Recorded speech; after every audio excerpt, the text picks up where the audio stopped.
Hello friends, welcome back Anjali voice. मेरे channel पर आपका हार्दिक स्वागत है। रोज की तरह आज भी हम अपनी नई कहानी के साथ हाजिर हैं और आज की कहानी का शीर्षक है गिलहरी की कहानी। तो शुरू करते हैं अपनी कहानी। एक जंगल में साध नामक मुनि रहते थे। उन्होंने तप करके बहुत सी विद्या हासिल की। एक दिन ध्यान लगाने के बाद जब उनकी आंखें खुली तो उनके हाथ में आसमान से एक गिलहरी आ गिरी। वह गिलहरी खून से लथपथ थी क्योंकि जो चील के पंजों से छुटकर मुनि के हाथ में आ गई थी। गिलहरी मौत के डर से कांप रही थी। मुनि को उसके ऊपर दया आ गई। उन्होंने सोचा, क्यों ना इसे अपनी विद्या से अपनी बेटी बना लूं। मेरी पत्नी कब से बिना संतान की चाह रख रही है, लेकिन उसके भाग्य में संतान नहीं है। अब ये बात बताकर उसे दुखी करने की जगह कुछ साल इस गिलहरी को अपनी बेटी बनाकर उसे सौंप देता हूँ। इतना सोचते ही मुनि ने एक मंत्र पढ़ा, गिलहरी को छोटी सी बच्ची बना दिया। उस गिलहरी को बच्ची बनाने के बाद गोद में लेकर अपनी पत्नी के पास आ गए और उनसे बोला, लो अब इसे अपनी बेटी ही मानकर पालना। सोच लो, भगवान ने तुम्हारी सुन ली। मुनि की पत्नी छोटी बच्ची को देख के खुश हो गई और उस गिलहरी से बनी हुई बच्ची अब मुनि के घर में बड़े लाड प्यार से रहने लगी। मुनि की पत्नी ने कुछ दिनों बाद बच्ची का नाम वेदांता रखा। मुनि और मुनि की पत्नी दोनों ने बड़े प्यार से वेदांता को पाला। मुनि को बहुत खुशी थी कि उसकी पत्नी को अपनी ममता लुटाने के लिए बेटी मिल गई। कुछ समय के बाद उसकी परवरिश में मुनि भूल ही गए कि वो एक गिलहरी है। वेदांता को मुनि ने अच्छी पढ़ाई लिखाई कराई। देखते देखते वेदांता 16 साल की हो गई।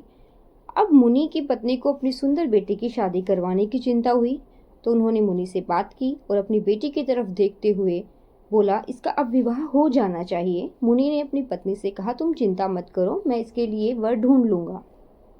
मुनि को लगा कि मेरी बेटी बहुत सुंदर है, शिक्षा दीक्षा भी अच्छी है, तो उन्होंने अपनी सिद्धि से सूर्यदेव को पुकारा। सूर्यदेव ने मुनि को प्रणाम करके बुलाने की वजह पूछी।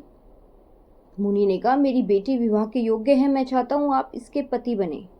सूर्यदेव ने कहा, आप एक बार अपनी पुत्री से पूछ लीजिए, अगर उसे मंजूर है तो मेरी भी हाँ है। वेदांता बोली, पिताजी यह बहुत गर्म है, मैं इसके पास नहीं जा पाऊंगी और ना ही इन्हें देख पाऊंगी। मुनि ने वेदांता से कहा, कोई बात नहीं, हम दूसरा वर देख लेंगे। तभी सूर्यदेव ने कहा, मुनि मुझे श्रेष्ठ बादल हैं, आप उनसे बात कीजिए, वह मेरे प्रकाश को भी ढक देते हैं। तो मुनि बादल के पास गए, उनको नमस्कार किया और वेदांता से पूछा, क्या तुम्हें बादल पसंद है? तो वेदांता ने जवाब दिया, पिताजी मेरा रंग गोरा है, इसका काला है, हमारी जोड़ी अच्छी नहीं है। तो बादल ने मुनि से कहा, पवन देव को बुलाइए, वो मुझसे भी श्रेष्ठ है। तो मुनि पवन देव का स्मरण किया, वो प्रकट हो गए और वेदांता से पूछा, आपको क्या पवन देव पसंद है? तो वेदांता बोली, पिताजी एक जगह ठहरते नहीं है, इनके साथ मैं घर कैसे बसा पाऊंगी। इस बार मुनि ने पवन देव से पूछा, मुझे अपनी पुत्री के लिए वर की तलाश है, अब बताइए कौन श्रेष्ठ है। पवन देव ने जवाब दिया, मुनि आप पर्वत को बुला सकते हैं, वे मेरा रास्ता रोक देते हैं, वे मुझसे भी श्रेष्ठ है। मुनि ने पर्वत को बुला दिया और वेदांता से पूछा। वेदांता कहा, ये पत्थर है, इसका दिल भी पत्थर जैसा होगा, इससे विवाह कैसे हो पाएगा। मुनि ने हाथ जोड़कर पर्वत से कहा, आपसे श्रेष्ठ कौन है? तो पर्वत ने कहा, हे मुनि, चूहा मुझ में छेद कर देता है, वह मुझसे ज्यादा श्रेष्ठ है।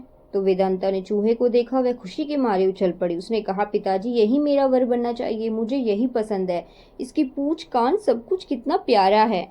मुनि ने सोचा, मैं एक गिलहरी को मंत्र विद्या से इंसान तो बना दिया, लेकिन इसका दिल अभी भी गिलहरी वाला है। तो मुनि ने तुरंत वेदांता को गिलहरी बनाया और उसका विवाह चूहे से करवा दिया। विवाह के बाद दोनों खुशी खुशी रहने लगे। इस कहानी से हमें यह सीख मिलती है फ्रेंड्स कि इंसान चाहे बाहर से कितना भी बदल जाए, लेकिन उसका दिल वैसा ही रहता है। आपको हमारी कहानी कैसी लगी कमेंट बॉक्स में बताइएगा और ऐसी मज़ेदार कहानियों के लिए मेरे चैनल से जुड़े रहिए। Like, subscribe and share my channel. मिलते हैं नेक्स्ट वीडियो में, तब तक के लिए जय हिंद, जय भारत।